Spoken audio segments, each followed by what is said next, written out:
निमित्तामि च पश्यामि विपरीतानि केशव। हे केशव, मु शकुन गुड़िक मध्य विपरीत देखुछि। तात्पर्य है कौनसी कार्य आरंभ में मनरे जेते अधिक उत्साह थाए से उत्साह से कार्य को सेते अधिक सफल कराए। कार्य आरंभ उत्साह भंग हेले मनर संकल्प विकल्प ठीक रहे नहीं, फल से कार्य परिमाण भल हुए नहीं। यही मर्मरे अर्जुन कहते एबे मो शरीर अंग गुड़िक शिथिल हेबा, कंपन हेबा, पाटी सुखीजा आदि जो लक्षण देखा जाउची यही व्यक्तिगत लक्षण गुड़िक मध्य भल नुहे।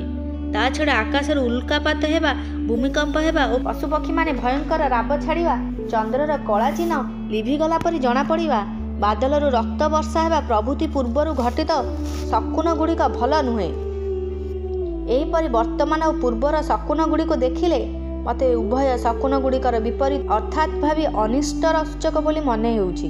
न च श्रेयोनुपिस्यामि हत्या स्वजन माहवे। युद्धरे निजर कुटुंब मानक मारिबा द्वारा कौन लाभ जे हेबो ए कथा मध्य नुहे। एही युद्धर परिमाण रे इहलोक तथा परलोक उभय आम पई हितकारक मने हेउ नाही। जे निजर कुलनाश करे से अत्यंत पापी, एणु कुलनाश द्वारा आमको पाप लागिबो, फल नरक प्राप्ति हेबो। ए श्लोक रे निमित्तामि पश्यामि और श्रेय अनुपश्यामि ए दुईटी वाक्य अर्जुन कहिबाकु चाहନ୍ତି जे शकुन गुड़िक दृष्टि हेउ बा अथवा निज विचार दृष्टि हेउ उभय दिगर युद्धर आरंभ और तार परिमाण आम पाई और समग्र संसार पाई हितकारक मने हेउ नाही।